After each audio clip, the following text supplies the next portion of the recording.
Willow Creek Road did not appear on any official map of Oregon. Satellite images skipped over it as if it were an error in reality itself. Yet everyone in the nearby town of Greyhaven knew it existed. And more importantly, they knew to avoid it.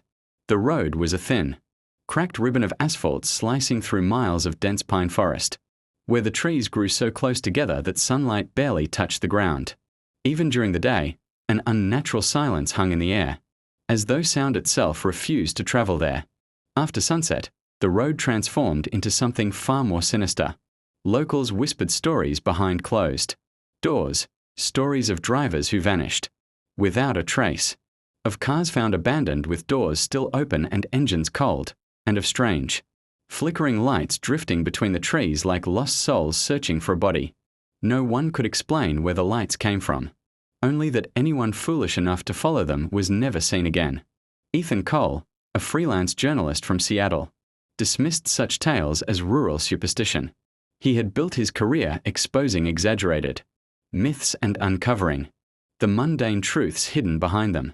To Ethan, fear was often just ignorance wearing a dramatic mask.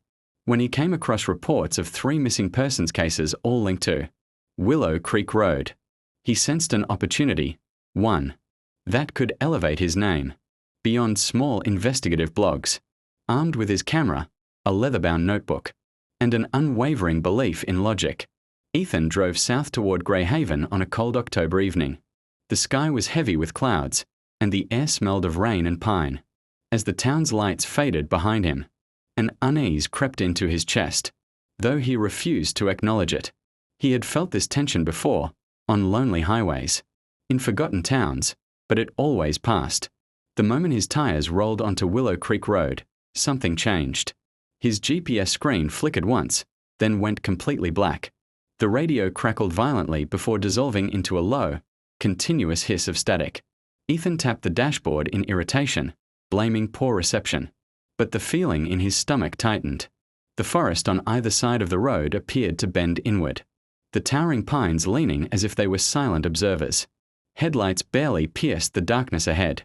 Shadows stretched unnaturally long, shifting when he wasn't looking directly at them. Ethan gripped the steering wheel, his earlier confidence wavering. He told himself it was just isolation playing tricks on his mind, a psychological response to the stories he had heard earlier that day. Still, as the road disappeared deeper into the forest, one thought refused to leave him. Greyhaven felt like a town frozen in time. Weather-worn wooden buildings lined the main street, their paint faded and peeling, as if even color had grown tired of staying there. The people matched the town, quiet, guarded, and weighed down by years of unspoken memories. Most of them were elderly, sitting outside shops or standing near doorways, watching Ethan with careful, suspicious eyes as he passed. The moment Ethan mentioned Willow Creek Road, something shifted. Conversations died mid-sentence. Laughter faded into uncomfortable silence. Shopkeepers suddenly found reasons to busy themselves, rearranging shelves or wiping already clean counters. No one told him to leave outright, but their discomfort was loud enough to hear. At a small roadside diner, Ethan finally broke the tension. He asked the waitress, a young woman with tired eyes, how to get back to Willow Creek Road. Her hand froze as she poured coffee, a few drops spilling onto the counter. She leaned closer, her voice barely above a whisper. "If you value your life," she said, glancing nervously toward the kitchen, "leave town before dark. That road doesn't forgive curiosity." Before Ethan could ask more, she walked away, refusing to meet his eyes again. Frustrated but more intrigued than ever, Ethan spent the afternoon searching for anyone willing to talk. That was when he met Margaret Hale. She lived in a small house at the edge of town, surrounded by overgrown weeds and rusted fences. Unlike the others, Margaret didn't look afraid. She looked tired, as if fear had long since burned itself out. Over a cup of lukewarm tea, Margaret told him the truth. In the 1950s, long before Greyhaven became a quiet town, the government had built a research facility deep in the forest. Officially, it didn't exist. They were experimenting with energy, Margaret said, her hands trembling slightly. Not weapons, not medicine, something far stranger. They tested things they couldn't control, she continued. And when it all went wrong, they buried it, literally. sealed it under the ground, and pretended it never happened. Margaret leaned forward, lowering her voice. "The road isn't haunted by ghosts," she whispered. "It's worse. Something is still alive." That night, Ethan sat alone in his motel room, surrounded by yellowed newspaper clippings borrowed from the town archive. One article mentioned a mysterious fire at a research site in 1961. Several workers were listed as missing, presumed dead. The article ended abruptly, the final paragraph cut off as though censored. No follow-up reports existed. Sleep never came.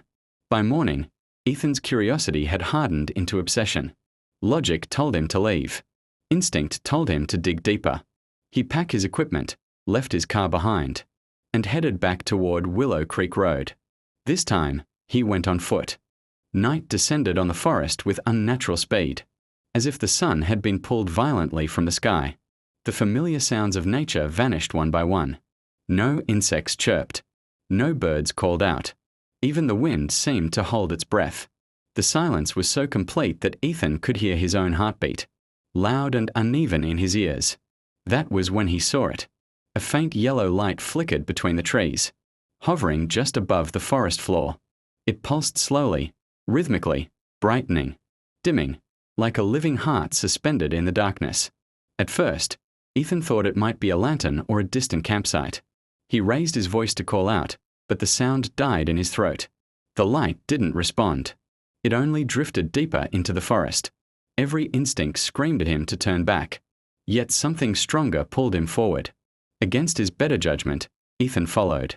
With every step, the air grew colder, biting through his jacket and into his bones.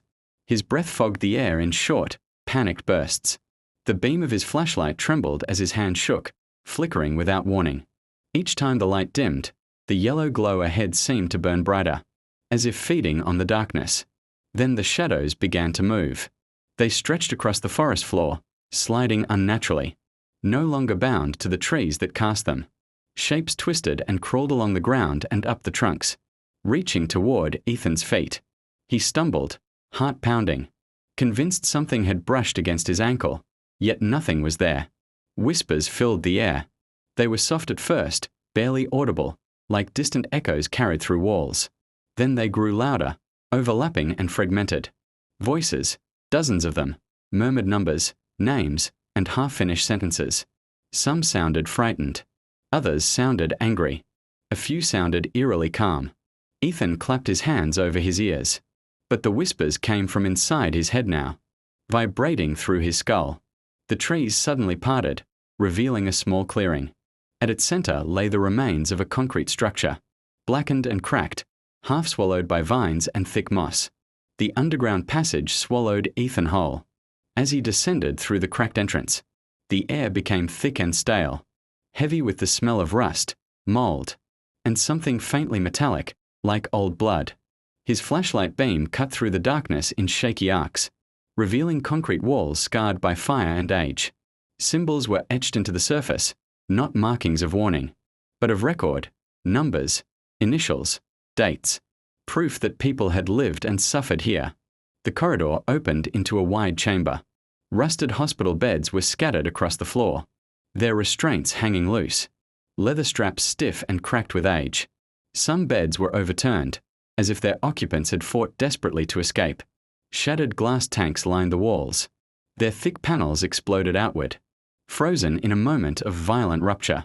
Burn marks crawled across the ceiling like black veins. Ethan's breath trembled as realization settled in. These experiments were never conducted on animals. They were done on people. Files lay strewn across a metal desk, their pages yellowed but legible. Ethan scanned them quickly, his stomach twisting. The government facility hadn't been researching weapons or power. Sources alone, it had been attempting to create living energy. Human bodies fused with experimental light-based conduits, meant to store and generate limitless power. The test subjects were listed not by names, but by numbers. Side effects included cellular instability, memory fragmentation, and post-mortem energy persistence. Ethan froze. Post-mortem. When the fire broke out in 1961, the facility had been sealed in a panic. The remaining subjects, those who could not be shut down, were locked, underground and abandoned. Officials assumed the collapse and lack of oxygen would kill them. They were wrong. They didn't die. They evolved. A soft glow began to bleed through the chamber, seeping from the walls themselves. The yellow light Ethan had followed earlier drifted down the corridor behind him. Now brighter, more defined. Within it, shapes moved, faces briefly forming, then dissolving. Dozens of them. Hundreds. The light surrounded Ethan, warm and intimate, pressing gently against his chest. His heartbeat stuttered, then slowly fell into rhythm with its pulse. Each beat echoed through his bones. Panic surged through him, but his body no longer fully obeyed his mind. Images flooded him again, not memories this time, but intentions. The entity was not singular. It was a collective, a fusion of consciousness, sustained by energy and pain, bound to the road built above their prison. Over decades, it had learned to call to people, curious ones, lonely ones, broken ones. The light was not a lure. It was a test. Ethan felt something push into him, not physically, but deeper, into his thoughts, his identity. The entity was patient. It had waited decades for a host strong enough to leave the forest, someone capable of walking freely among the living. One more host was all it needed. Ethan tried to scream, but the light filled his lungs, burning without heat. His camera slipped from his fingers, clattering uselessly onto the concrete floor. His vision exploded into blinding brilliance, every nerve alive with sensation. Darkness. Weeks passed. Life in Greyhaven returned to its quiet routine, though something subtle had changed. The forest felt heavier. The nights seemed longer. Willow Creek Road was still avoided, but the fear surrounding it softened, dulled by official statements and reassuring headlines. An article appeared online under Ethan Cole's name. It was thorough, calm, rational. The piece dismissed Willow Creek Road as a victim of exaggeration and coincidence. The missing persons cases were framed as unrelated incidents, runaways, accidents, misunderstandings. The strange lights were blamed on swamp gas and faulty headlights. There was no mention of secret facilities, no mention of experiments. Authorities praised the investigation. Within days, the cases were quietly closed. Margaret Hale read the article twice, her hands trembling as she scrolled. The writing was unmistakably Ethan's, his style, his phrasing, but something was wrong. The curiosity that once fueled his work was gone. The caution, the doubt, the humanity, it was missing. That night, Margaret turned off her lamp earlier than usual. She did not sleep. Reports began surfacing from travelers weeks later. Not disappearances at first, just odd experiences. Cars stalling along Willow Creek Road for no mechanical reason. Radios dissolving into static. Headlights flickering wildly as if responding to something unseen. Then came the sightings. At night, a man could be seen walking calmly along the road. He moved slowly, deliberately, as though he had nowhere else to be. His clothes were dark, his posture relaxed. But his eyes glowed softly, yellow, steady, unmistakable. Like lanterns.